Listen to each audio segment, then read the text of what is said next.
अस्सलाम वालेकुम। जैसा कि आप जानते हैं कि दुनिया के अंदर बहुत सारे इश्यूज जो हैं वो जन्म ले रहे हैं, जिसमें क्लाइमेटिक चेंज जो है वो इशू बहुत बड़ा कह लें कि उसको इमर्जिंग बनता जा रहा है। क्लाइमेट चेंज से कैसे निपटा जाए, उसके सिलसिले में भी पिछले दिनों स्कॉटलैंड के शहर ग्लासगो में COP26 हुआ है, जिसमें तकरीबन पूरी दुनिया के ममालिक के जो सरबराहान हैं उन्होंने शमूलियत अख्तियार की है। वो एक अलग बात है कि USA के प्रेसिडेंट बाइडन साहब जो हैं वो सो रहे थे, या उसको थोड़ा सा और नरम लहजों में कह दें कि उनकी आंख लग गई थी। शायद ये इशू अभी इतना इम्पोर्टेंट नहीं है पाकिस्तान के लिए, क्योंकि हमारे भी बेसिक इश्यूज जो हैं वही हल नहीं हो रहे। तो जब तक वो हल नहीं होंगे तो इन इश्यूज़ की तरफ शायद हमें आने में टाइम लगेगा, और जब तक हम इन इश्यूज़ की तरफ आएंगे शायद वक्त हमारे हाथ से निकल चुका होगा इन इश्यूज़ को हैंडल करने के लिए। क्लाइमेट चेंज की जब बात की जाती है तो ये कहा जाता है कि इंसानी सरगर्मियाँ जो हैं, जिसको मुआशी सरगर्मियाँ भी कहते हैं, उनकी वजह से कार्बन डाइऑक्साइड जो गैस जो है उसका अखराज ज़्यादा से ज़्यादा होता जा रहा है। प्री इंडस्ट्रियल ईरा की बात करें तो उस वक्त जो दर्जा हरारत था वो तकरीबन 1.5 सेंटीग्रेड था। अब चूँकि ये मुआशी इंसानी मुआशी सरगर्मियाँ जो हैं उनके बढ़ने की वजह से ज़ाहिर सी बात है कार्बन डाइऑक्साइड गैस जो है उसका भी अखराज ज़्यादा हुआ, और ये इस गैस का अखराज का ज़्यादा होना जो है वो आपके माहौल को या क्लाइमेट को चेंज कर रहा है। और उस चेंज की वजह से जो सर्द इलाके हैं वहाँ रहने वाले जो जानवर हैं वो भी ज़ाहिर सी बात है, क्योंकि बर्फ़ के ग्लेशियर्स जो हैं वो इस क्लाइमेटिक चेंज की वजह से पिघल रहे हैं। और आप देखें पिछले चंद सालों में दुनिया के अंदर मौसम जो है वो बड़ी तेज़ी के साथ चेंज हुए हैं, और उसकी वजह से ज़ाहिर सी बात है इंसानी जो एक्टिविटी है वो मुतासर भी होगी। और ये सारा चूँकि इंसानी मुआशी सरगर्मियों की वजह से हुआ है, तो इसलिए माहौल जो है वो डे बाई डे आप कह लें कि ख़राब होता जा रहा है, जिसके ऊपर डेवलप कंट्रीज़ जो हैं वो कंसर्नड हैं। हमें चूँकि जो डेवलपिंग इकानमीज़ हैं उनको भी कंसर्न होना चाहिए, लेकिन जैसे मैंने आपसे कहा कि वो अभी अपने बेसिक इश्यूज़ जो हैं उन्हीं को आ, पूरा करने में लगे हुए हैं, तो इसलिए उनका शायद इन इश्यूज़ की तरफ ध्यान नहीं है। दूसरी जो बड़ी इंपॉर्टेंट बात है वो ये कि चूँकि क्लाइमेट चेंज जो है इसमें आप देखें दुनिया जो है वो एनर्जी ट्रांजिशन के ऊपर ज़ोर दे रही है, और ज़ाहिर सी बात है रीन्यूएबल एनर्जी कंजम्पशन जो है उसके ऊपर ज़ोर दिया जा रहा है, ताकि माहौल के अंदर जो कार्बन डाइऑक्साइड गैस है उसका अखराज जो है उसको कंट्रोल किया जा सके। और ये आसान नहीं है डेवलपिंग इकानमीज़ के लिए कि अपनी इकानमी को फोजल फ्यूल से जो रीन्यूएबल एनर्जी सोर्सेज हैं या क्लीन एनर्जी सोर्सेज जो हैं उसकी तरफ ट्रांसफॉर्म किया जाए, क्योंकि एक तो ये टाइम टेकिंग है, दूसरा इनके ऊपर बहुत ज़्यादा पैसा जो है वो खर्च होता है। शायद इसी सिलसिले में जो COP26 है उसके अंदर तकरीबन को कह लें कि 20 बिलियन US डॉलर जो है वो इकट्ठे किए गए हैं, ताकि गरीब ममालिक जो है उनको ये पैसे दिए जाएँ, ताकि वो अपने माहौल जो क्लाइमेटिक चेंज है due to changes in environment उसको कंट्रोल करें, या आप ये कह सकते हैं कि जो इन्वायरमेंटल सस्टेनेबिलिटी है उसके ऊपर फोकस किया जाए।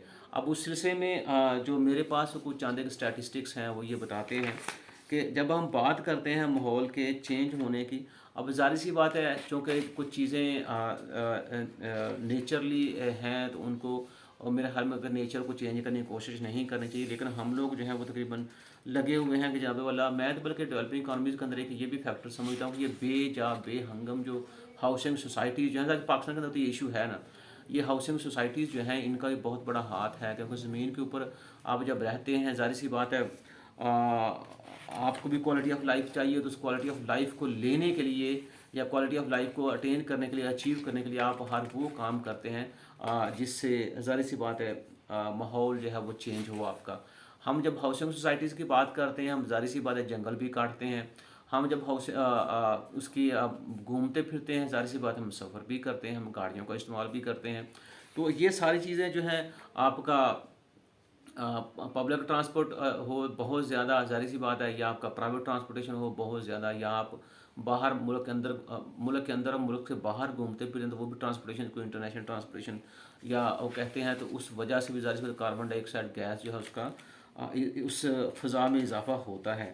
अब देखना ये है कि इसके ऊपर जो मुख्तलिफ साइंसदान हैं वो क्या कहते हैं। वो उनके कहने का मकसद ये है कि अगर वजूहात की बात की जाए तो वो ये बताते हैं कि आबो हवा में हमेशा कुदरती तगय्युरात होते रहते हैं, वो एक नेचुरल अमल है।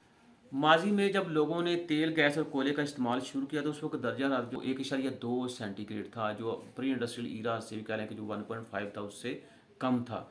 तो लेकिन जब जब ये ईंधन, बिजली के कारखाने, ट्रांसपोर्ट और घरों को गर्म करने के लिए गैस का, कोयले का और कह लें कि तेल का इस्तेमाल हुआ, तो उससे हुआ क्या कि उससे आपका जो कार्बन डाइऑक्साइड गैस खारिज होने की वजह से वो हमने एक जो बेंचमार्क सेट किया हुआ था कि 1.5 तक सेंटीग्रेड तक आपका दर्जा रहना चाहिए, वो अब बढ़ना शुरू हो गया।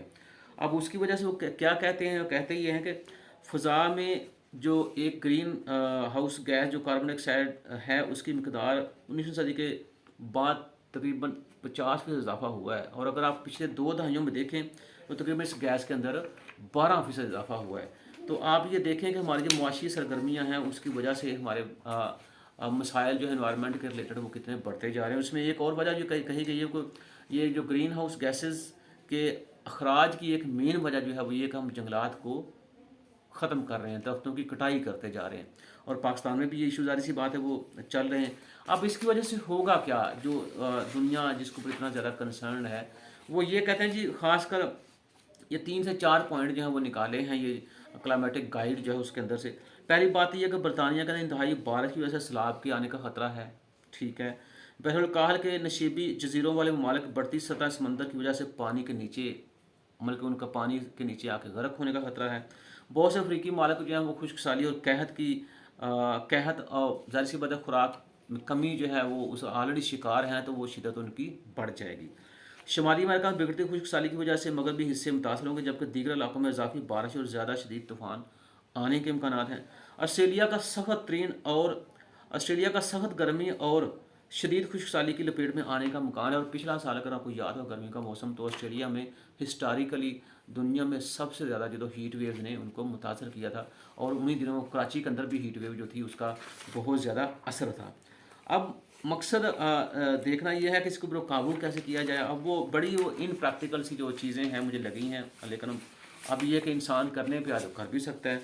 उसमें उन्होंने कहा है ये कि ये साइंसदान ये कहते हैं कि मंदरजा ज़ैल इक़दाम जो है वो लोग कर सकते हैं अपने इन्वायरमेंट को बचाने के लिए या क्लाइमेट चेंज को रोकने के लिए। वो इक़दाम क्या है जहाँ पे वाला सफ़र के लिए पब्लिक ट्रांसपोर्ट या साइकिल का इस्तेमाल करके गाड़ियों वाले इंसार को कम करें। ज़ाहिर सी बात है, जब आपका साइकिल का इस्तेमाल होगा तो गाड़ियों पर इंसार आपका कम होगा, तो जो तेल की खपत है वो आपकी कम होगी। अपने घरों को इंसुलेट करें, मतलब घरों के अंदर खिड़कियाँ सारे रोशनदान जो हैं वो रखें, ताकि वो आबो हवा जब वो आनी पड़े। अगर आप क्लोज्ड या बंद रहाइश रखेंगे तो ज़ाहिर वहाँ उस रहाइश में गर्मियों के मौसम में आपको एसी की भी ज़रूरत पड़ेगी, आपको सर्दियों में दोबारा हीटर की भी ज़रूरत पड़ेगी। और ये चीज़ें जो एनर्जी इस्तेमाल करती हैं, एनर्जी का जब इस्तेमाल होगा तो ज़ाहिर सी बात है कार्बन डाइऑक्साइड गैस जो उसका अखराज होगा। हवाई सफ़र कम करें। ये ज़रूरी नहीं है कि आपको ज़मीन का जो इन्वायरमेंट है उसी को वो तवज्जो देनी चाहिए। ज़ाहिर सी बात है, जो एयर पोल्यूशन है उसको भी देखना चाहिए कि तक अगर वो आपकी हवाई सफ़र की एक्टिविटी कम होती है तो ज़ाहिर सी बात है एयर पोल्यूशन जो वो भी कंट्रोल में होगी, कम होगी। दूसरी बात मैंने कहा गोश्त और दूध के इस्तेमाल में कमी कर दें। हाँ, इसका मतलब ये होगा कि गोश्त और दूध के इस्तेमाल में कमी का मतलब जो मुझे थोड़ी समझ आ रही है वो ये है कि अब ज़ाहिर सी बात है, गोश्त के लिए आप जानवर ज़िबा करते हैं, दूध जो है उसकी अगर मिकदार बढ़ेगी तो जानवर को ज़्यादा से ज़्यादा पालेंगे और उनका गोबर और ये सारी चीज़ें। फिर एग्रीकल्चर एक्टिविटी जो है, ज़ाहिर सी एग्रीकल्चर सेक्टर जो है वो भी तो कार्बन डाइऑक्साइड गैस में इजाफे की सबब बनता है। उसकी एक दो बात अगर मैं करूँ, फर्ज मुंजी का जब मौसम होता है चावल का, तो चावल जब कटते हैं उसके बाद उसका जो भूसा होता है उसको जला देते हैं, या गंदम की जब कटाई करते हैं तो उसका जो भूसा था उसको भी जलाया जाता है। तो ये दोनों चीज़ें और भी बहुत सारे फैक्टर्स हैं, ये दोनों चीज़ें जो हैं ज़ाहिर कार्बन डाइऑक्साइड गैस का अखराज जो उसको बढ़ाती हैं, तो इससे माहौल आपका ख़राब होता है। ये तो वो गाइड थी। खैर चूँकि हमें अब देखना ये है कि जैसे अभी आपने कहा कि अब ये हो जो तक 26 में जो बात हुई है कॉन्फ्रेंस COP26 में, वो ये कि 2030 तक जंगलात की कटाई जो है उसको रोका जाए और कार्बन डाइऑक्साइड गैस का जो अखराज है उसको 0 तक लाने का हदफ जो है वो तरतीब दिया गया। और उसके लिए तकरीबन 20 अरब डॉलर जो है वो जमा किए गए हैं, ताकि ये पैसा गरीब अवाम ममालिक को दिया जाए और वो क्लाइमेटिक चेंज को रोकने के लिए अपने अपने ममालिक के अंदर इनिशिएटिव जो है वो लें, इकदाम को शुरू करें। उसी सिलसिले में अगर देखा जाए तो हमने जनाब वाला, अगर आप ये पिक्चर जो है वो उसके ऊपर देखें वीला के अंदर, तो हमें शायद पता नहीं ढंग से पिक्चर बनानी भी नहीं आती। तो जब हमें पिक्चर बनवानी नहीं आती तो मेरा नहीं ख्याल कि हमको इतना ज़्यादा सीरियस जो है वो इस मामले के ऊपर होंगे। लेकिन खैर हदफ तो हमने तय किया, उसकी बात करते हैं। पाकिस्तान ने ये कहा है जी हम ये मुज़र सेहत गैसेज जो हैं उसके अखराज में 50% तक कमी लेके आएंगे। पाकिस्तान 2030 तक 30% गाड़ियों को बिजली पर मुंतकिल करेगा और इम्पोर्टेड कोल जो है उसके ऊपर हम क्या करेंगे, पाबंदी लगा देंगे। साथ भी फिर हमने अपने जो इक़दाम थे हमारे, उसका भी कुछ थोड़ा सा हमने किया। उस रिपोर्ट के अंदर जो पेश की उसमें हमने बताया कि पाकिस्तान जो है ग्रीन हाउस गैसेज के जो अखराज हैं उसको रोकने के लिए क्या करेगा। उसमें शामिल है जनाब 10 बिलियन ट्री मनसूबा, जो हमने उसके ऊपर बहुत ज़ोर दिया है। लेकिन जिन जिन एरियाज़ का हमने जिक्र किया था, मैं पर्सनली उन एरियाज़ में चंद एक एरियाज़ में गया हूँ, तो मुझे अफसोस हुआ कि जब मैं बोला अगर आप ये चले जाएँ स्वात या कुमराट वैली या ये सारा देखें तो वो जो दरिया के अंदर दरख्त लगाए हैं, साथ पहाड़ जब मैं बोला बिल्कुल खुश्क पड़े हुए, वहाँ दरख्त नहीं लगाया कोई भी। तो बड़ा दुख हुआ कि ये रियलिटी जो है वो क्या है। इसको पेशावर हाई कोर्ट ने भी इनसे पूछा कि बताइए वो दरख्त जो कहाँ पे लगाए हैं आपने, कि इसको खाली कागजात के अंदर लगाए हैं।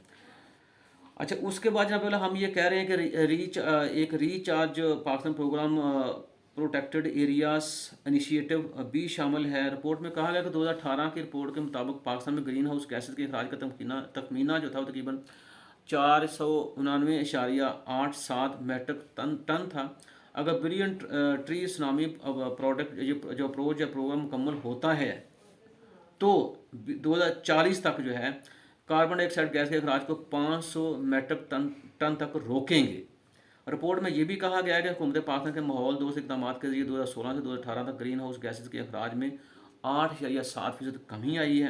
रिपोर्ट में यह भी कहा गया है कि अगरचा आलमी ग्रीन हाउस गैसेज के अखराज में पाकिस्तान का महज हिस्सा जो है वो 0.9% है, लेकिन इसके Berks Pakistan green house gases के अखराज के मनफी असार से बुरी तरह मुतासर ममालिक में शामिल है। बिल्कुल ठीक है, लाहौर, कराची, कुछ और शहर जो हैं पाकिस्तान के आलूदा तरीन शहर हैं और ये दुनिया के भी आलूदा तरीन शहरों में इनका शुमार होता है। अगर हम प्रैक्टिकली कुछ कर रहे हैं तो ये जो पीछे तकरीबन 5 से 7 साल हो गए स्मोक का इशू हम जो फेस कर रहे हैं, तो वो उस इशू के ऊपर हमें अभी तक काबू पा लेना चाहिए था। अक्टूबर का महीना शुरू होता है, साथ ही स्मोक जो है वो शुरू हो जाती है। ये नवंबर, दिसंबर, जनवरी, फरवरी आपके उसी स्मोक में गुजर जाते हैं।